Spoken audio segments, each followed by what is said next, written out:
Buen día, ¿cómo va? ¿Cómo están los oyentes de La País? Buen martes. El mundo de los estudios lingüísticos es fascinante porque nos permite comenzar a interpretar el modo en el que verdaderamente procesamos la información que nos llega del mundo y toda la experiencia cultural que hemos acumulado a lo largo de la vida. En nuestro país se puede acceder a nuevos estudios de jóvenes académicos como Adolfo Martín García, que recientemente ha publicado un libro titulado Traductología y Neurocognición, cómo se organiza el sistema lingüístico del traductor. García es becario doctoral del CONICET y actualmente profesor en la Universidad Nacional de Córdoba. Llamamos a Adolfo, quien tuvo la gentileza de ofrecernos un panorama de sus estudios y de la obra que acaba de publicar. El sistema lingüístico podría definirse como el conjunto de representaciones, de imágenes mentales, de unidades, si se me permite la palabra, mentales, que son de naturaleza exclusivamente verbal. En algún lugar de nuestro cerebro, y por extensión de nuestra mente, nosotros tenemos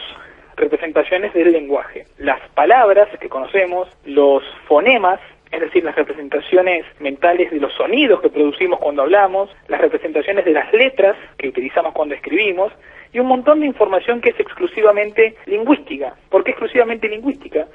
Porque es información que no le pertenece a ningún otro sistema. Por ejemplo, los sistemas numéricos no tienen necesariamente que hacer uso de la información fonológica, ¿no? Cuando uno es un cálculo mental.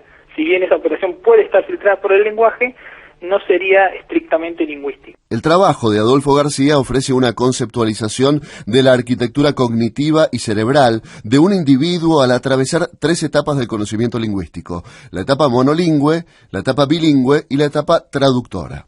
Sabemos a ciencia cierta que ha habido traducción desde el comienzo de la historia. Y cuando digo historia me refiero a la historia escrita, ¿no? Desde que tenemos documentos escritos, pero más aún muchos antropólogos coinciden en algo que es mayormente especulativo, pero que no por eso es carente de sentido, es la idea que ha habido traducción desde que ha habido lenguaje. Toda actividad lingüística es una actividad de traducción. Utilizar diferentes medios lingüísticos para intentar capturar el sentido de lo que se dijo en una locución precedente es en sí la esencia de la traducción. En ese sentido, necesariamente ha habido traducción desde que ha habido lenguaje. Amigos, dentro de algunos minutos, el lingüista y traductólogo Adolfo García de la Universidad Nacional de Córdoba seguirá ofreciendo sus conocimientos a los oyentes de Radio Niwil. Nos encontramos en un ratito. Gracias. ¿Cómo están? Buen día nuevamente. Gracias otra vez por este par de minutos. El traductólogo y lingüista de la Universidad Nacional de Córdoba, Adolfo García, autor del libro Traductología y Neurocognición, cómo se organiza el sistema lingüístico del traductor, nos cuenta respecto de algunos de los puntos de partida que tomó para su estudio. Tal el caso de ciertas patologías que impiden comprender lo que se traduce. Casos raros, pero que revelan que existe un flujo entre un idioma y otro que no es necesariamente semántico. Adolfo García nos cuenta. Yo me ocupé principalmente de 4 neuropatologías, es decir, disfunciones cerebrales que afectan exclusivamente al proceso traductor.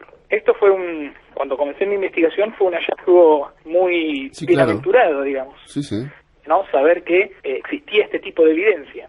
Sin entrar en detalles, hay distintas patologías, 4 son, como dije, que afectan la capacidad de traducir o realizar ciertas tareas traductoras. Por ejemplo, hay una patología que se llama traducción sin comprensión. Los sujetos que padecen de esta patología son pocos, al día de la fecha hay solamente 3 casos documentados en la literatura. Son capaces de traducir con precisión, a altísima velocidad, palabras sueltas y oraciones sencillas de una lengua a otra, de las que manejan, pero sin ser capaces de comprender lo que tradujeron.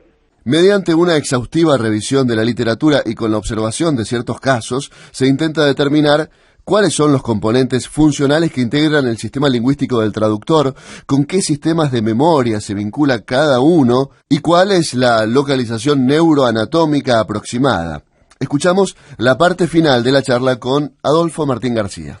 A los sujetos se les dice una palabra, puede ser un sustantivo, ¿no? Como por ejemplo silla, mesa, techo, pared, incluso de objetos o cosas que están presentes en la habitación donde se realiza la tarea. Los sujetos la traducen perfectamente, sin titubeos, a la otra lengua, y cuando después se les pide que describan esa entidad que acaban de traducir o que la señalen, incluso en la habitación, son incapaces de hacerlo. ¿Y esto vos te dio un punto de apoyo para llegar dónde? Bueno, por ejemplo, una hipótesis que puede contrastarse mediante esta información es la siguiente, que existe en el sistema lingüístico del traductor lo que llamamos una ruta estructural. ¿Qué significa esto? Es decir, que hay una vía cognitiva en la mente del traductor mediante la cual se puede traducir, es decir, enviar flujos de activación desde un sistema lingüístico, digamos el de la lengua 1, hacia otro sistema lingüístico, el de la lengua 2, sin que participe el sistema semántico o conceptual. Oyentes de Hola País, la obra Traductología y Neurocognición es tan interesante como específica, está a la venta en la Universidad Nacional de Córdoba, pero los mendocinos podemos ponernos en contacto con el autor para obtenerla mandando un mail a adolfomartingarcia@gmail.com. Es un placer poder difundir estos conocimientos en la mañana de New Will. Nos encontramos mañana, muchas gracias.